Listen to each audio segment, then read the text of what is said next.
All right. Well, we finally figured out how many finance professionals it takes to figure out seating. So we got that done. Well, I guess we got a few more minutes with some people standing around outside, but this is the fundamentals of a bankable RNG project. So if that doesn't sound enticing to you, you should leave now. If you are in a overflow room, there's plenty of room in here. And I don't think anyone here bites or does anything else, Max. You're good? Sometimes. All right. We'll start in just a few minutes.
Yeah, I did ask Patrick to make sure that we had like a really good slot, and that we're like the price card on the fight, towards the very end. I think he lived up to that well. Well, thank you everyone for being here. This is a panel of people that really know and understand, because they've done it, how to get projects financed with bank financing. We use that term pretty broadly. We may also talk about other forms of financing, equity and tax, because they all play together. And what finance people use jargon, and we would call the capital stack. But we're going to try to speak mostly about bank debt. So Max right here, raise your hand. So he's the guy that we're all talking about how to make happy. So what we're going to do is look at this and start with some introductions, and then we're going to go at this from kind of, if you are the developer, which one of us do you kind of contact and talk to first, and what do we say that you need to do? So we are not in any particular order for doing that, but I will kind of call people out. If you have questions, please just let us know as we're going along, and we will do everything we can to address them. We're here for you, to get you the information that you need. So with that, I'm going to introduce myself, then we'll just go down the line and then we'll get started. My name is Todd Taylor. I am a project development and project finance attorney based out of Minneapolis. I've been doing this for 24 years. My first ever project in bioenergy was an ethanol project, and I literally had to look up what the hell ethanol was in a dictionary, because I had no idea. So, but since then, I've become a little bit more versed in all things bioenergy, and now I do quite a bit of biogas as well. I'm Max Vernier, Senior Vice President with Live Oak Bank.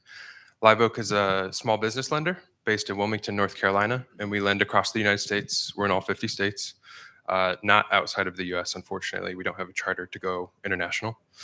I'm part of our energy and infrastructure group. So the primary focus of our company is to lend to small businesses and help them grow in different markets that are, for the most part, underserved or not addressed by large commercial banks. And so in energy and infrastructure, we typically provide growth capital for developers, project finance for small distributed renewable energy, water, wastewater treatment projects. Think about small municipalities that might not be rated, that can't necessarily access the bond market, or think about the types of projects that the biogas industry is seeing right now, small distributed project finance. So we're a senior lender, and we provide construction and permanent debt. Hi, I'm Les Crone. I'm currently working on my own, but just prior to going out on my own, I worked for a specialty finance company that provided development capital to renewable energy projects. So I'm going to talk about that part of the process. Prior to doing that, I spent 10 years doing non-recourse project financing for renewable projects like wood pellets and hydro projects and biochemicals. And then 20 years prior to that, I was in the energy group of a large investment bank. So looking forward to your questions. Hi, everybody. Thanks again for sticking around here to the coveted, last day of the conference. My name's Mike Land. I'm with Baker Tilly. We are a accounting consulting firm, national accounting consulting firm, about 6,000 people. I lead our energy and infrastructure group. Max stole our name, or maybe we stole his, I don't know. For us, we do financial advisory and investment banking work to support clients across a wide range of clean energy and traditional energy technologies, and have been focused around that space since late 2007, early 2008.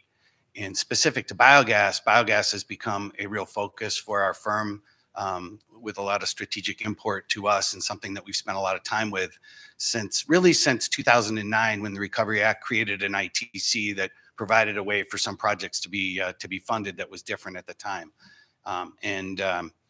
Since that time, we've been involved with something around $950 million worth of projects that have been built. Been involved with a lot of other projects that are yet to be built, unfortunately. But it's really been a very interesting ride over that period of time as projects have transitioned from almost purely electricity, not only that, but and gone into, where the gas has so many different outlets today and coming into the future. So, from our perspective, we think it's a really interesting time to be in this space.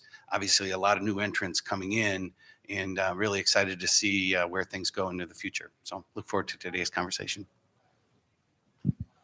Thank you. And I'm Jordy. I'm the engineer at the table, so I tend to be highly unpopular, always asking for data and questions.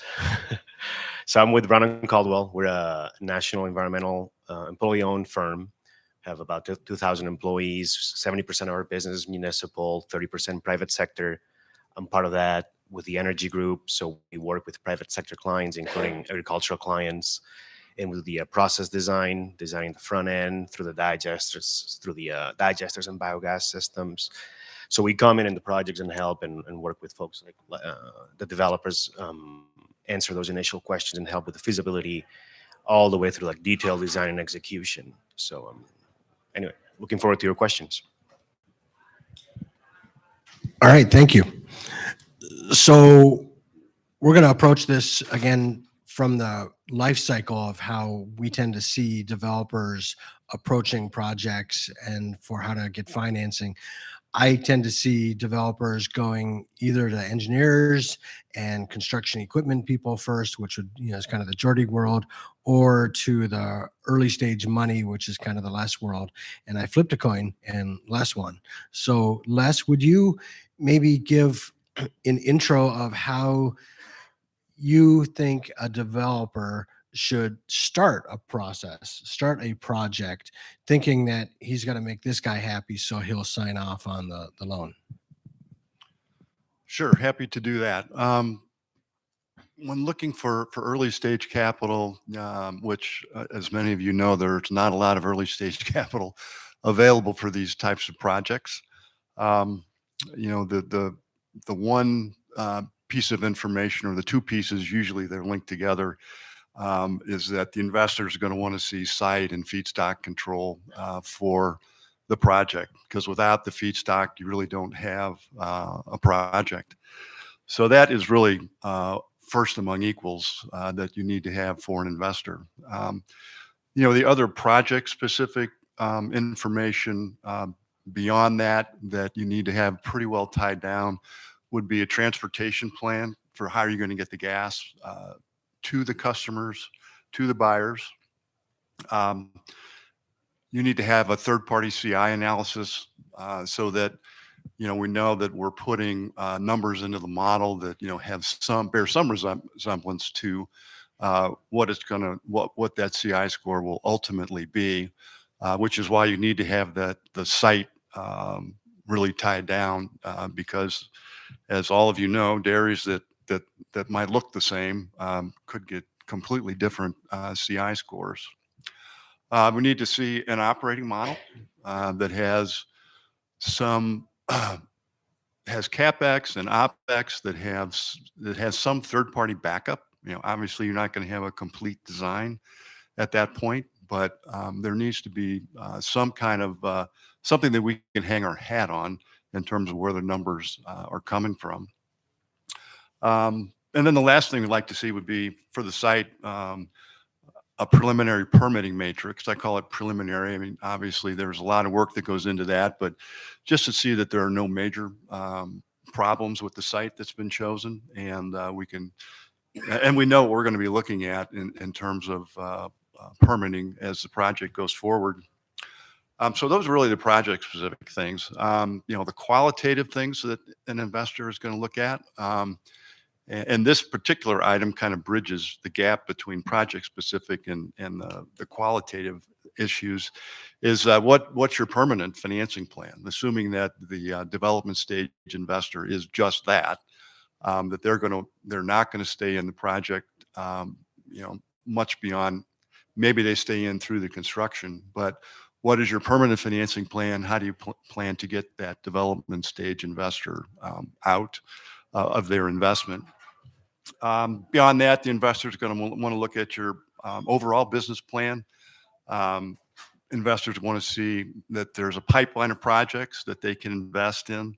The first project that you've done that we talked about, where there's some project-specific things that we need, that's the project that should be ready to move forward. I think that most investors really don't want to spend a lot of time, even with a developer that has a pipeline, if there isn't one project that they can get moving right away.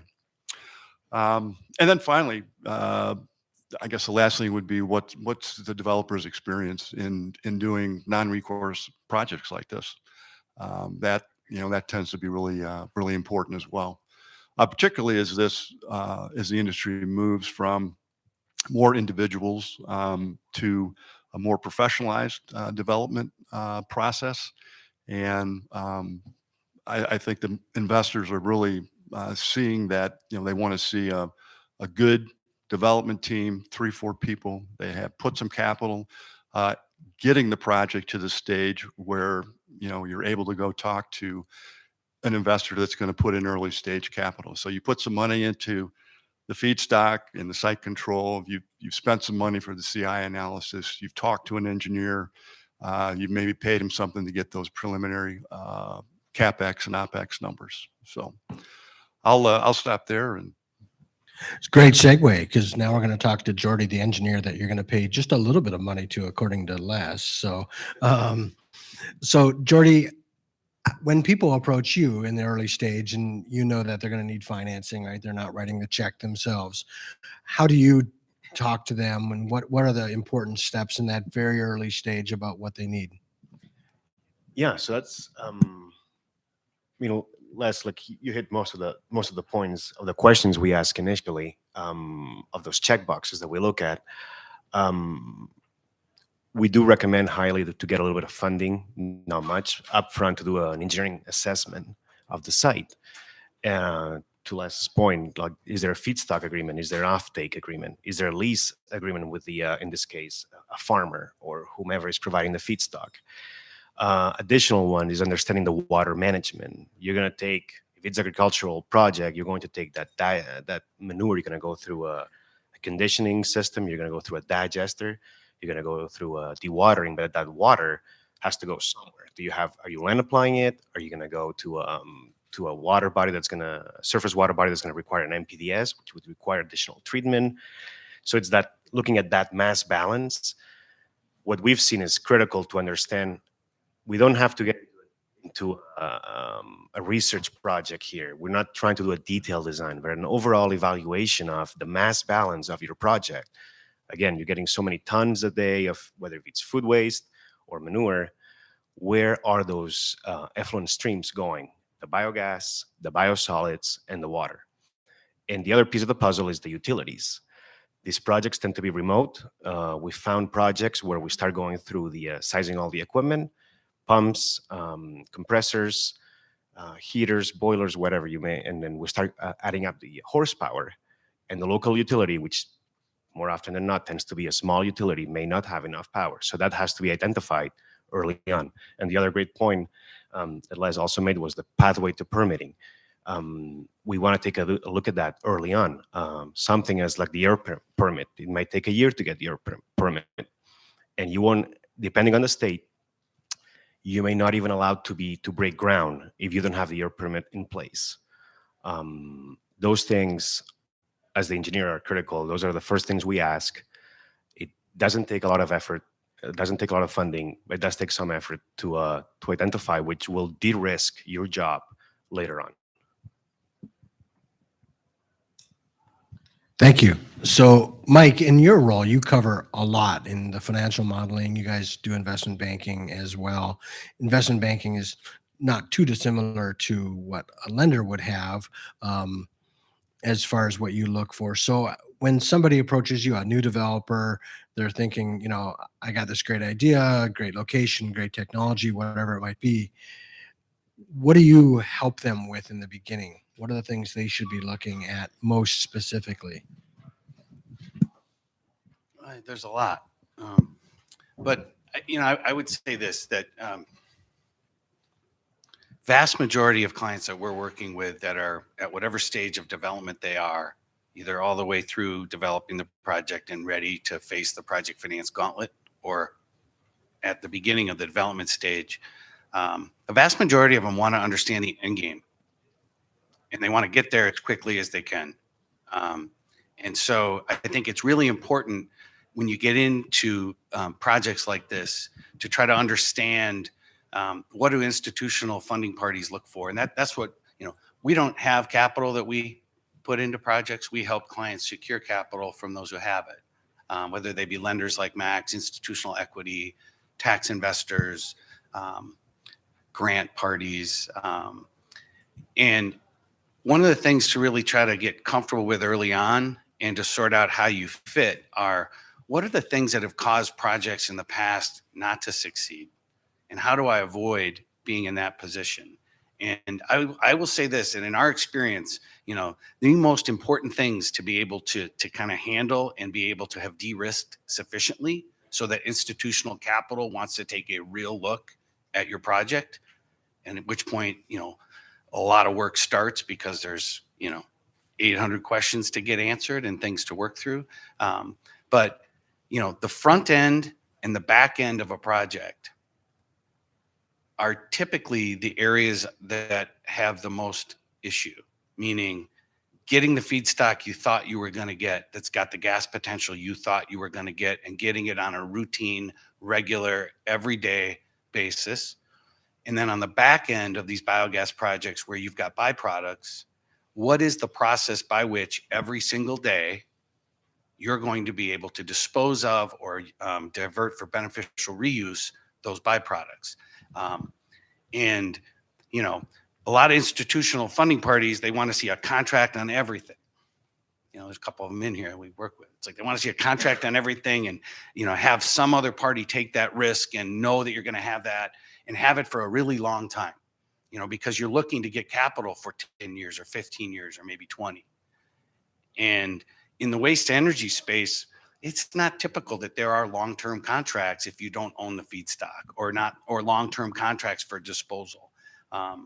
And so either you can contract away that risk, or at least somewhat contract it away, or you can have stakeholders in your project that help mitigate that risk because they control the feedstock or they control back end portions of it.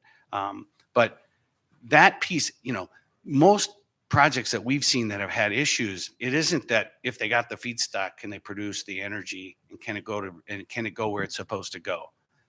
Because in order to get the funding, you've got to have the interconnection agreement. You've got to have the offtake agreement, whether you're selling electricity, whether you're selling RNG. The science of all of that and the technology to employ the science is proven. It's amassing those puzzle pieces and being able to do so on an everyday basis. That's a really critical thing. The other big thing I would say is, and back to the people, is some of these projects have impacts on their communities. Even if you're in rural settings, massive odor can be a real issue. In some of the organic diversion projects we're on, you're in urban settings, that's a much more heightened sensitivity around impacts. Having the right people involved in the project, either as owners or somehow as stakeholders, so that you've done the yeoman's work to get the local community to want to see this project happen, and they understand all the circular, beneficial reuse elements of it to the community. That's not easy to do. We've had clients that are able to do that, and when they do have an issue, they have a much easier time working through it. Those who don't, sometimes, it can be what seems like a little thing like odor can cause a project to not continue to operate. So those are the kinds of things that financing parties are interested in knowing that you've mitigated. And a lot of the blocking and tackling, that we're hearing about that is, in traditional project finance.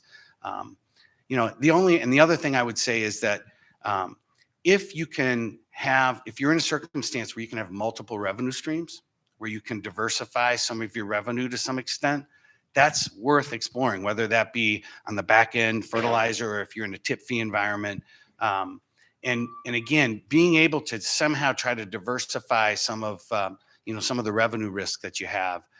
Those things tend to be some of the real, I guess, high level points that I would say, Todd, to kind of really think through and challenge yourself, to get to when you're developing a project, because that can help get more institutions interested, which is what you're trying to do. Hey, Todd, can I just add a couple? Sure. Before Max talks, I just wanted to mention the things that are important to the project that I didn't mention before, which is, offtake, technology, EPC, O&M. An early stage investor is going to want to know that you've thought about those things, and really there you want to have the options laid out of who you've talked to for the offtake, who you're thinking about for EPC and O&M. Those things don't have to be tied down. We know that there are lots of engineering firms and construction firms out there that can do this, do the business and do that work, and there are lots of offtakes available right now. So, but those things have to be laid out in the early stages of the project. Thank you. All right, Max, where are they all full of crap? I mean, from your perspective, what do you care about? Because I'm sure you've been approached by a lot of people here, experienced developers, new projects, multiple chain projects. What do you care about at the end of the day? What are the things that you would tell a developer looking to get started on something that they really need to focus on? Yeah, it's a big question. There's a lot of different answers. I could go on for an hour. I agree with everything that's been said, of course. And ultimately, lenders are going to look to the folks sitting on this table here to try to reduce, remove, and mitigate as many binary risks of project development as you can. So I think when you look at other types of energy projects and the lead times it takes to develop a biogas facility, it's double, sometimes triple, quadruple. It takes a long time to develop these facilities. They're very complex. It requires a lot of different input from different stakeholders, a lot of hurdles to overcome. And some of those are binary, and those can shut down a project. And so as a senior lender, we're looking for a team of developers that have hopefully worked with really good third parties and investors who have removed or reduced as many of those binary risks as possible, so that we can really make a good judgment going into, is this project going to be there for 5, 10, 15, 20 plus years? As a bank, when we're making loans or we're purchasing bonds from the bond market, we're not looking for returns over a 3 to 5 year period, right? We're thinking about a long-term investment horizon. So it's a different formula for us. Also, as a bank, think about our source of capital. It's from deposits, right? We take savings and checkings from consumers and we lend that money out. And we have very strict regulations that oversee how we lend that money. And so for those reasons, we have to put a different level of scrutiny on looking into project finance, especially if the request is non-recourse in nature. So to Mike's point, the 800 question checklist, he's not over-exaggerating. It can be very challenging to get project finance from a lender, especially a bank, because by nature, we're more conservative investors. We're looking over a longer period of time. So removing binary risks early will save a lot of time in development and also prevent, hopefully, major heartaches further down the road. Otherwise, I think, contracts obviously are really important for project finance. There's usually a correlation between the strength and duration of contracts and an inverse relationship with your cost of capital, right? You're buying down risk and putting that risk on other counterparties who have very specific functions to help that project succeed. And in return, you should ultimately get a lower cost of capital. So that's also something banks are looking for. And real quick, one other thing I would just add to those in the development stage is we work with clients across a real wide range of types, pure play developers who are in the energy business and have experience with biogas and done projects before. And we have others who they're not in the energy business, but they have a resource that can be applied to and has a viable source of a biogas project, whether they be a university, municipality, a food and beverage manufacturer. And they're trying to sort out, should I get into the energy business or should I partner with someone who already understands this business? And what do I have to give away in order to bring on a really experienced partner who can augment the things we don't know how to do or that we don't have experience with? And I would just say that is something to take a thoughtful approach to if you're someone or an organization that has a really interesting place in the world for a biogas project for one reason or another, and it can be viable. And now I'm going to go through all these steps that I've got to get through with, sometimes it's as many as 15, 20 different counterparties that you need to get to agree around some aspect of your project. And there's a lot of work and art to that. And those who have been through that before, you can end up with a greater value with a smaller piece of a bigger pie. Or, you can end up, with the whole thing, and it might just take you longer. But we've had clients do both, and it's just to me, it's a very important thing to take a thoughtful look at early stage, especially if you're a party that's kind of outside of the energy space, but you've got a really interesting project somehow that's connected to your business. So let me ask you about non-binary choices, regulatory risk. So how do each of you counsel clients or potential borrowers, or as a potential investor, deal with regulatory risks? Because the ABC does a lot of work on the regulatory side, right? I mean, there's a lot of great stuff. There's 2 people on the board up here that you guys deal with this all the time. I attend a lot of the regulatory sessions. LCFS changes, right? Pricing changes, but not just pricing, but the regulatory issues behind these things can change. So how do you deal with those? Anyone can go. Who wants to start? Who's brave? Sure, I'll add some thoughts. Go ahead. Okay. Yeah, regulatory risk is difficult for a bank to manage. Again, we're making 10 to 20-year investments. But fundamentally, if you're going to be in this space, you have to take a stance at some point on the regulation, right? You either believe in the inherent value of carbon sequestration or you don't. And then how can we just take the information that we have today to predict with our best ability what that forward curve looks like? What do we know about the underlying value of what drives prices in the energy market? Electricity, natural gas. What kind of external shocks can we not predict, but can we stress test a model with? And is the regulation set up in a way that we're looking at supply and demand markets, but again, can extrapolate out some sort of equilibrium price that gives us comfort? As a bank, ultimately, the way we think about these projects is it's about marginal cost. This is actually going to be counterintuitive.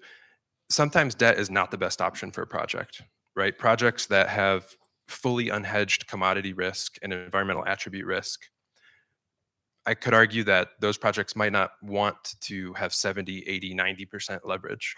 That might not be the best thing for the project to have a large fixed payment for a long time with a really conservative creditor. Maybe a lower leverage ratio is more appropriate for those kinds of projects to help absorb some of that legislative and pricing risk that Todd asked about. That's some advice that we actually give to folks, is we will actually lower the leverage on some of those assets. Projects that hedge those prices and try to reduce that regulatory risk over a long term might be better suited for larger leverage ratios. But again, that said, we do take that risk. We take the legislative risk on the RFS and the LCFS. And fundamentally, we're investing in projects that we feel have a marginal cost that in the long term have that premium of carbon sequestration built in that the market will continue to bear, whether that's in today's California LCFS market or whatever future market we believe is going to open up here or abroad, whether that's voluntary or regulated. We still are taking a stance that there's going to be a market for that premium.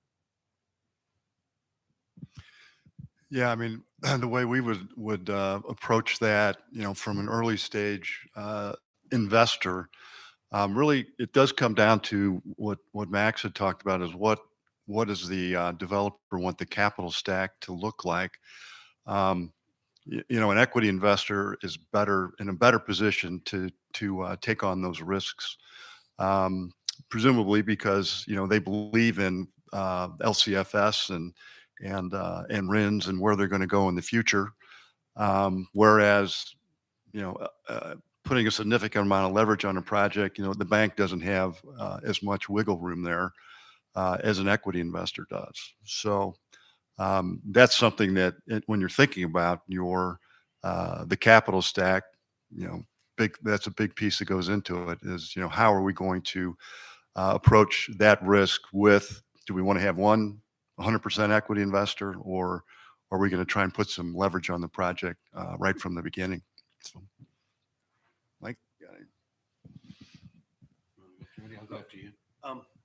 Well, I can speak about the permitting on the facility side of things, not so much the LCFS and RINs, but is that either way? I mean, the risk on the permitting side at the facility level, I think that can be mitigated well early on, and those permits tend to be like the permit, or even if you have a discharge permit. But typically with those regulatory agencies, again, if you identify early on the challenges to treat that stream, that can be mitigated again early on and then during design. I do have a question back to the panel on the LCFS and RINs. My understanding was that with the offtake agreement, you have a price locked in no matter what the market does. Is that the case, and for how many years? Yeah, there's a price locked in, but there's always an out clause now in all those contracts. If the regulatory environment changes, then the buyer can get out. There's a clause to get out. Yeah, and I mean, I can say, in general,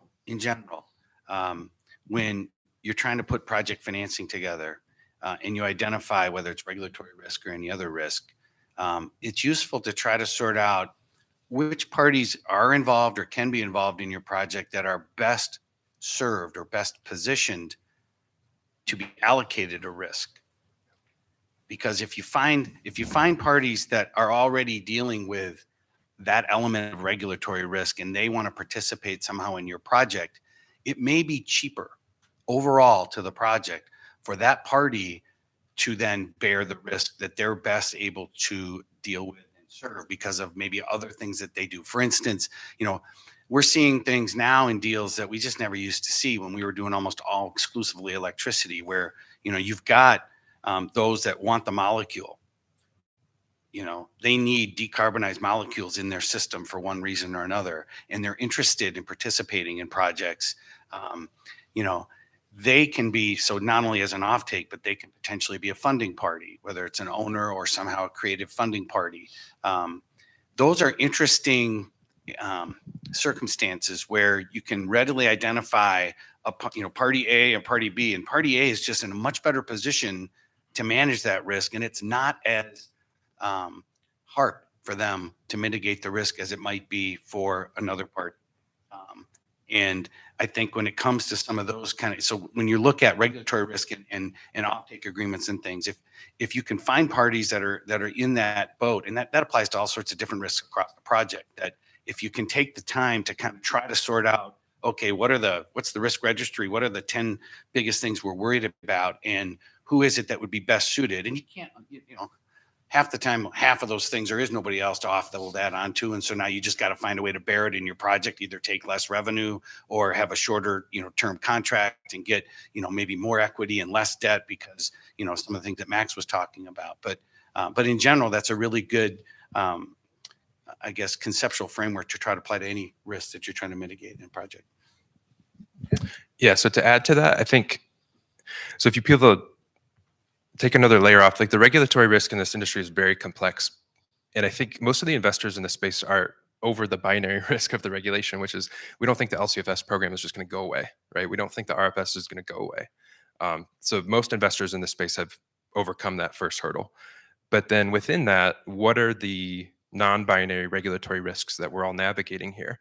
And I think we've had a full cycle of projects that have commissioned recently that are participating in these biofuels incentive programs. And so we've seen things like projected CI scores missing, sometimes substantially, miscalculations in the financial model about lower heating value and how that has an impact on LCFS credit generation. Specific contract language that Todd's team is really well equipped to help you with in offtake agreements where you might not actually get revenue reimbursement from the sale of credits immediately. It might be quite some time, or off-takers might have the ability to play the market themselves in order to capture margin. And so when we're modeling out revenues for these projects, it doesn't always come in monthly. It doesn't always come in quarterly. There can be big gaps during certain periods of the year where developers have to be equipped to be able to make fixed monthly debt payments or quarterly debt payments, but the revenues might be oscillating due to things happening in the market like we're seeing today. So those are the more complex regulatory challenges I think that investors are starting to become more aware of, and developers we encourage to focus on. And then to Mike's point, there are enough third-party experts in that room here for this conference that have been through this for years and can help developers overcome those challenges or manage them. So, Jordy, this question's kind of mostly pointed at you, but I think it'll be relevant for everyone. So, technology and equipment selection. One thing that I often see is developers that are either have a technology or they have, before they come to anyone else, they go find a technology they want to work with, right? I've had developers come up and say, well, I know exactly who I want for my pumps and I'm just like, wow, you have nothing else secured, but you've got your pumps, which may be terrific. I mean, it's an important thing.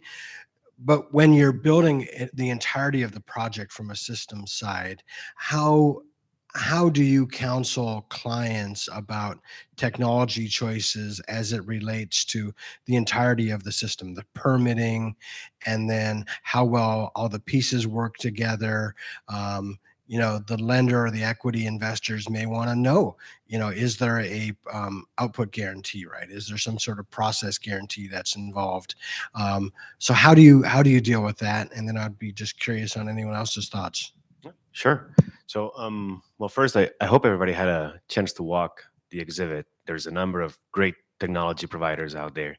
I've had a chance to talk to a lot of them, and they have great technologies. No matter what application, whether you're talking about pumps or biogas or digestion or why not. As an engineering firm, so we're technology agnostic, right? We understand all the different technologies and how to integrate that into the overall design.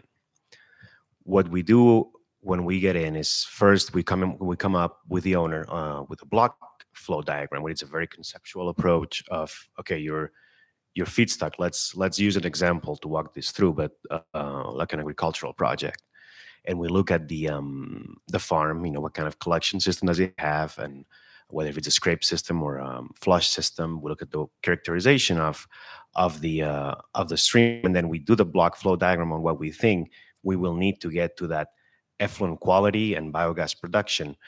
Whether if it's we got to condition the manure, we got to remove the sand, we have to thicken it because then we have to digest it, and on the solid side we have to dewater it, and on the biogas collection side we have to clean it and upgrade it. On the digester side, there's different configurations that can be done, depending, and there's different factors that can help. For instance, if you have a site that has high groundwater, you're probably not going to want to do a below grade digester, like a concrete tank below grade, which are common, or a lagoon, for instance. You're going to want to do an above ground tank configuration. On the biogas upgrading side of things, there's a number of technologies. If you saw the presentation yesterday, great technologies: membranes, amine, H2S with the H2S removal, PSA, water scrubbers. They all have their place, in my opinion. If you have power available, you can go with membranes. But if you have limited power, but you have natural gas available, you can go with an amine, where you can recover the heat. So that's part of that initial assessment. Same on the dewatering. On the dewatering, you can go with screw presses, you can go with centrifuges, depending on you're trying to separate the bedding. How thick do you need your biosolids at the end? That identified early on doesn't have to be doesn't have to be a research project. It can be as simple as a block flow diagram. I think will help you in your project development, and actually then start zoning in on the initial cost of that project. I'll just say, from an early stage investor, we tend to be technology agnostic. I said that we need to have, kind of laid out your options and why those are options. To the extent that, well, any investor, whether if they've had good experience with the technology, they're going to be more likely to like that one. Maybe even stronger opinions about technologies that they've had experience with that didn't work. I think the one thing that I would say, as far as taking the straightest path to get development financing and permanent financing is no new technologies, no serial number one. That's a good way to get a really quick no, at least in my experience. And if I can add something else on that I forgot to mention, and once those technologies have been selected, then it's something that we don't want to forget is the whole balance of plant, like the interconnect piping, the balance of plant around whether if it's a biogas operating system or a centrifuge. Are we going to have to provide potable water to it, cooling to it, obviously power, compressed air? All that is part of the engineering exercise to make sure that you end up with a constructible facility. Yeah, and one thing I could add maybe is, almost every project that you work with in these process-oriented endeavors like biogas, where you might have 5 major process flows in your diagram, you might have 10, 7, whatever it is. They all end up, before they get financed, they all get an independent engineer to do their work and provide an IE report to the funding parties that says each one of those steps of this glop machine are going to work together. And when you put in X on the front end, you're going to get the 3 things you're expecting to get on the back end, and the costs are reasonable and all of that. And that's very, very useful to funding parties. And the thing that's more useful to funding parties is if they can go see a project that has some or all of those pieces working together, because human nature is kicking a tire on something that's working, or at least is like analogous, very closely analogous to what you're going to do, really helps. Even like somebody like me, I'm a recovered engineer who got an engineering degree and never really applied it until I got into finance after I got a grad degree. But they believe the IE report, funding parties do, but it's really good to be able to go put their eyes on a project where they can see feedstock going in over here and they can see things coming out over here. They can talk to those who operate it. And then you can say, oh, and we've got this other bolt-on or this other bolt-on. So as you're going through the process of selecting technologies and things, I think that's important. It's really difficult to find soup to nuts and just say, I'm going to go do it the same way that they've done it, 50 different times, and I'm just going to be number 51. I mean, eventually we may get there in this industry, but I would just say that if you can do that, if you can come closer to something that's already existing and operating that you can go see, that goes a long way. So Max, I had mentioned at the end of my first question, things like process guarantees, but liquidated damages, all the things that strike fear into the heart of equipment companies and construction companies. How important is that to a lender? Yeah, good question. All of these things are important to a lender. And again, just thinking about our investment thesis as a bank, that plays a really important role as to why these things are necessary for us to make a loan. And not to discourage innovation, right? That's obviously important. That's how we got to where we are today, and that's how we'll get to where we're going in the future. But those points are exactly right. For a bank to make a loan, we're typically not taking technology risk. That lower cost of capital is typically reserved for projects that are rinse and repeat and scaling in industry. They are the nth project for this system configuration or this technology provider. And there are enough folks in the room over there, again, who have done this many times that we feel can rinse and repeat and deliver. But we do want to hold them accountable. I think in biogas, this industry is still small enough to where reputational risk is really important to all of the vendors and manufacturers. And so while we do want to hold them accountable contractually to deliver on the systems that they're building, I would say that we haven't mandated performance guarantees on every single component for every project. I think it helps in certain instances, especially for larger projects, but it's not an absolute requirement. We do put a lot of onus on contractors to deliver. We're living in a really strange time right now with inflation and material and labor and interest rates and a lot of things kind of fluctuating with volatility. But that being said, we do require contractors to deliver on time and on budget. And so we would require typical commercial terms like LDs or performance and payment and performance bonding, completion guarantees from the contractor. And sometimes that will have a vendor guarantee attached to it. And that's helpful. That's a credit enhancement for a bank. Last point I'll just make there is we have taken some limited technology risk in the past. There's really two ways that I think most banks have gotten comfortable there. The US government provides loan guarantee programs through the USDA and DOE that helps buy down a bank's exposure, and that can act as a credit enhancement to take more risk in a project that they otherwise wouldn't. There's also a really growing insurance market for technology wraps and construction delivery, especially in biogas.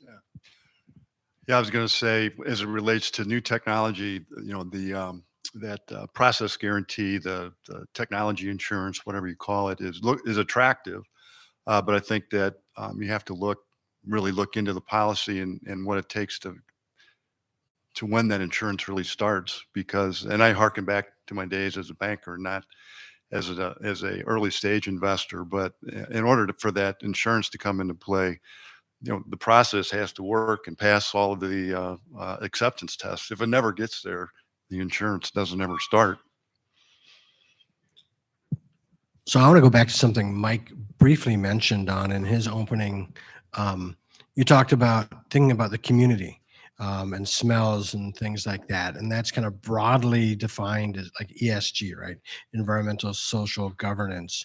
So how much does that get considered in your worlds, or when you're talking to developers?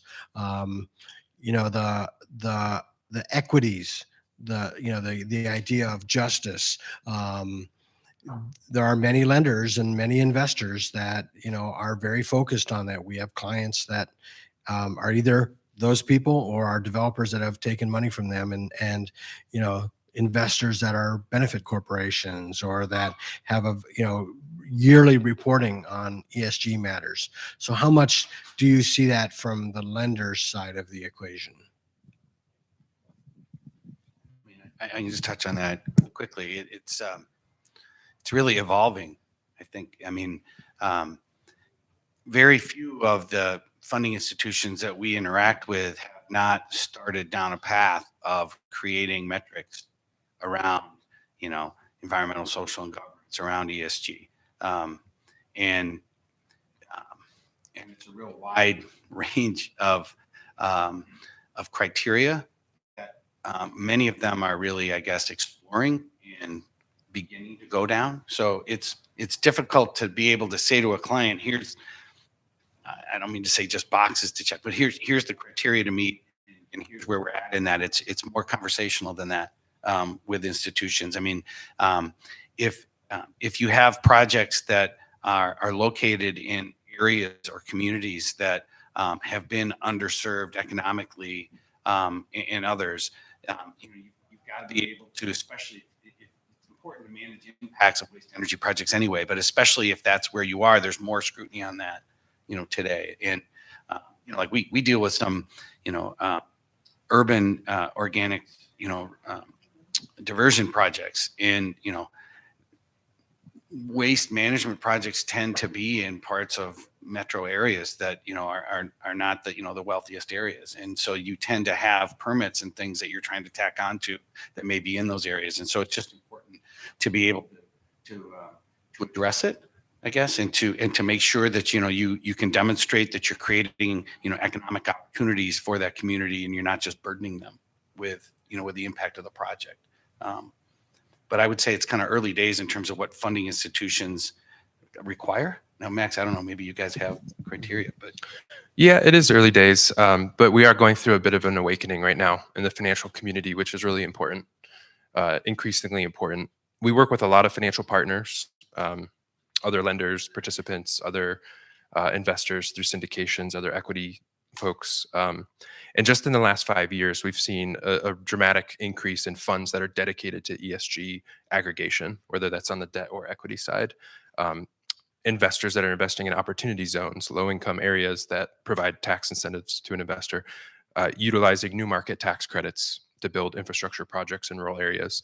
So we're seeing more alternative types of funding come to the table that have an ESG drive.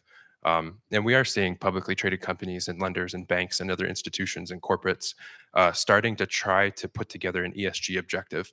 It's difficult to measure sometimes, to quantify, and usually the financial institutions care about key performance metrics and want to quantify them. And that can be difficult. And so we are going through a bit of an evolution trying to figure that out right now. But it's front of the conversation today when it wasn't really being talked about 5 years ago. So I think that's still really important. Thank you. So let's talk CI. And how do you manage CI risk? Not from a regulatory environment, like will it be there or not be there, but and CI, I mean both LCFS, RINs, any other regulatory backed pricing mechanism. So how do you want to see somebody approach it, Mike? That might be a good question to start off with you, as far as, you know, how do you talk to people about modeling that? Unless I know you've dealt with that a lot, it'd just be fascinating to hear your thoughts on how people can deal with that. Yeah, I think, as I mentioned, I think that was point number 3, is to have that third-party analysis of preliminary CI score. And because of the effect that it does have on the economics of a project, certainly, we're going to do, our scenario analysis, and, that one of them would be, taking that CI score down by, 35 or 40 points to see what it does to the economics. I know that, I guess, I don't know that I've heard of CI scores that are coming in better than what they were projected. Usually they come in worse. So, we're always looking at what does that do to the project in terms of the economics. Again, that's more of an issue when you've got leverage on the project than if it's 100% equity financing, permanent financing. So I don't know, Mike, what are you guys doing? Yeah, we're involved in projects that are all across the carbon intensity spectrum. Some that are on the really low, the really strong CI score space, and others that are in the middle to lower value of CI value, so higher CI score. And I can tell you, when you get into those middle ranges, where it's an interesting inflection point happening with the involuntary markets, or the voluntary markets, I'm sorry, right now. We've been working with clients who are trying to contract into the RNG space, and how much of the LCFS and RIN value do you have to give away, because you're just not generating as much LCFS on a negative 90 CI score as you might on a negative 250. There are today beginning to be real offtake options for 10, 20 years, with whether it be utilities or others that are interested in decarbonized natural gas. They want RNG, and it isn't that they don't care what the CI score is, but they want it, whether it be helping customers meet net zero requirements or those things. So we're actually seeing that manifest itself in real contracts from creditworthy parties, where you can get the kind of thing that just didn't seem like you would be able to kind of manage 3-4 years ago, where the bid ask spread between what the value of the gas might be at a various pricing in LCFS and RIN markets, and trying to get a fixed number. You were giving away so much value before, and especially in those kind of middle or worse CI score ranges, we're starting to see some really kind of compelling offtakes. And I don't know, that just feels like a kind of a whole different world to be in when you're developing projects like that. Where again, you're just less sensitive to the CI in that case.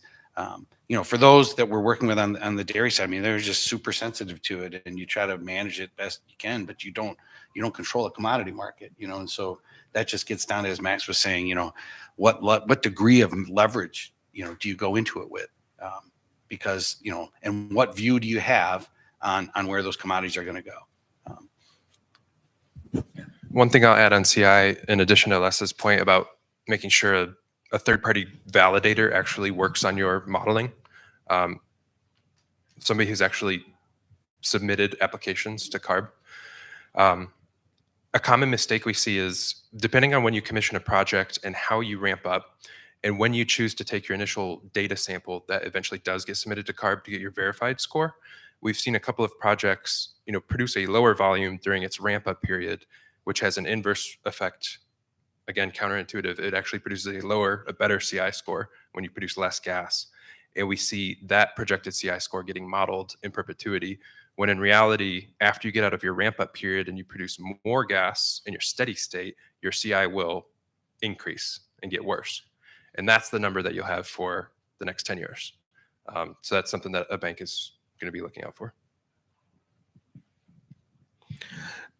So just a little housekeeping. I think we go till 12:45, and we're at 12:27 now. So I want to make sure that we'll have enough time for questions. So if you're thinking of questions, you can hold your seat, but we'll come around to you in a little bit. The last question I really had before we conclude is, there was a few other sessions on biogas to other things, hydrogen, ethanol, jet fuel, whatever it might be. How do you see financing happening in those? I mean, is there anything different that you look for?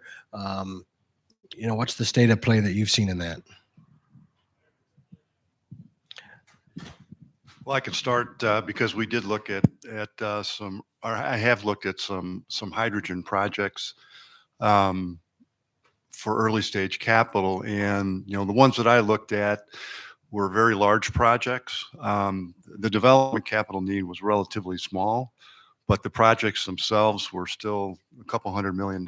And at that point, the investor, the finance company that I work for, wasn't willing to take on that risk of a really, really large project. I think that the other things that we've talked about in terms of technology risk and all of that are, still apply to these other pathways for the biogas. So, Yeah, I mean, we're starting to see that in some of our projects, and I hate to sit up here and act like I'm an expert about those, because I can parrot some of what I've learned.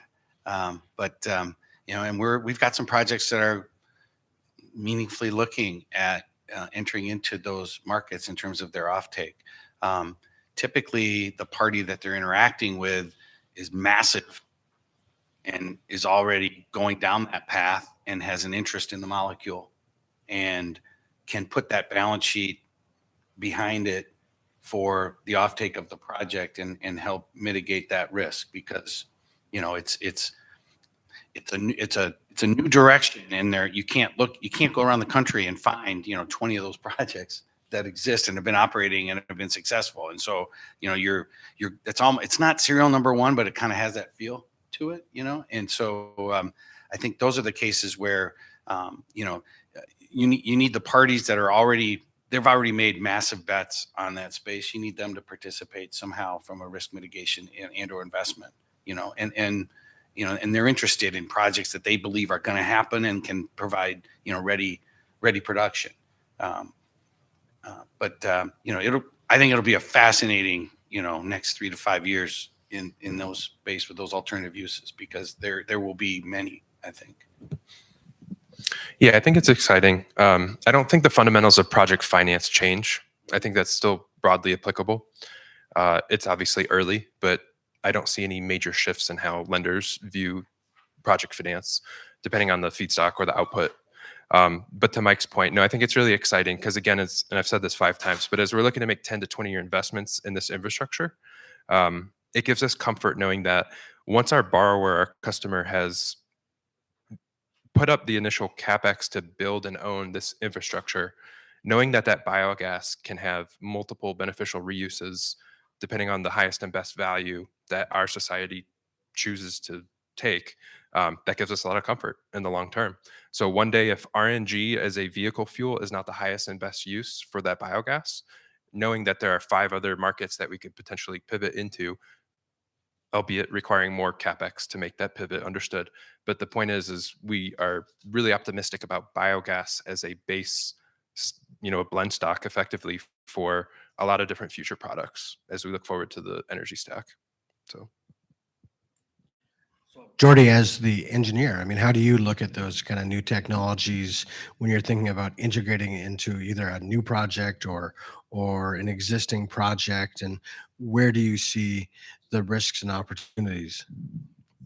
So yeah, so my engineer nature, I'm afraid of change. So no, but we would start asking questions about like, well, let's dive into this new technology and start finding out the what would it take to actually implement a successful design. And if it's not in our wheelhouse, which because of these are cutting edge technologies or cutting edge markets, we will go partner with whomever actually may have the edge on that and help them or work with them to integrate that part within the entire process to generate that biogas. So that's where the engineer comes in. So we have 15 minutes or so left. Any questions? Because I'm otherwise going to throw it to these gentlemen for concluding thoughts, and we can get you out there early for bacon potato soup or whatever it is. But we'd love to make sure that we're answering any of your questions. People are always shy. I used to walk around in the audience and ask people if they had questions, but I won't do that today. Anything? Bueller? All right. At least people laugh. I've done that before and nobody has an idea. It's very embarrassing. All right.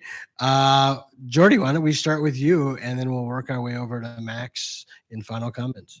Well, first, obviously, thank you for attending the this panel. From an engineering standpoint, as you develop your projects, I would ask that you consider bringing an engineer early on, again, to give you the perspective of the different technologies available, to size the overall process, the overall facility, and understand where your project is at, because of the geographic conditions will definitely have an impact. Geotech, the survey, the other things, where your water is going to go. But that little bit of funding up front, I cannot emphasize that enough, will help you de-risk the job in the long term, and will help you with the schedule, will help you with the construction budget, and you'll ultimately come up with a much better product where all the stakeholders, I think, will put their hat on, or they hang their hat on. I mean, especially in my experience, these projects are hard to take off because there's a lot of stakeholders. There's more than in your typical water wastewater project. Yeah, I guess just briefly, I mean, echo Jordy, thanks for sticking around. It's we're involved in some projects that have hardly any process risk at all. Solar projects and other things that have a lot of impacts and have a good are neat to be a part of and to see outcomes that you helped in some small way effectuate. Waste energy is a whole different animal, and you're typically solving more than one issue. You're creating cleaner energy, and you're also usually putting to use a waste that's being aggregated that is not as being put to much value before that project's in place. And that's the cool part. And the difficult part is that it's so process oriented that and it's it's an everyday thing. And so it's not for the faint of heart. It takes a real commitment and expertise of the development group, whomever that ends up being, to make projects successful and operate them that way.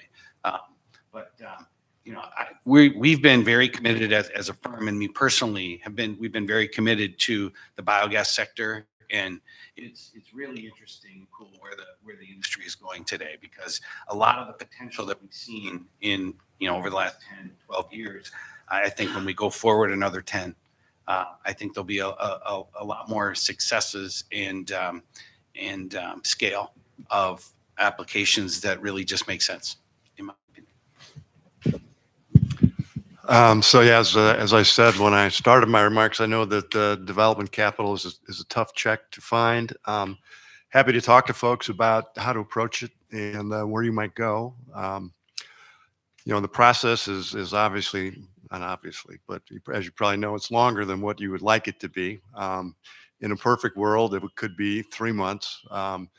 More realistically, it's probably a 6-month process. And I know that Max and my former firm worked on a pipeline of projects where, from the initial development capital proposal to the first funding of the first project was 2 years.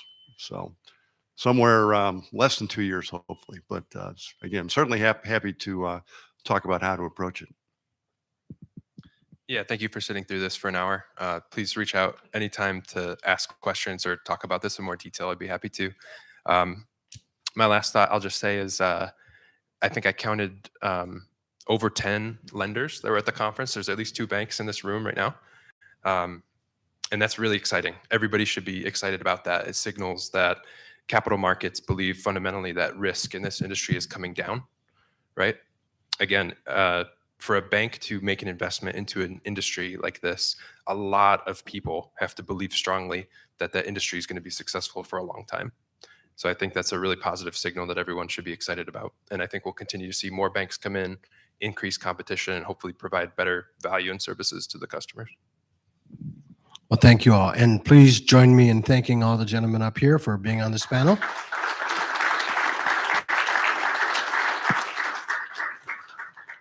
And with that, that concludes everything here. Make sure to tip your servers well for everything and enjoy the rest of your time in Vegas. And we'll see you later.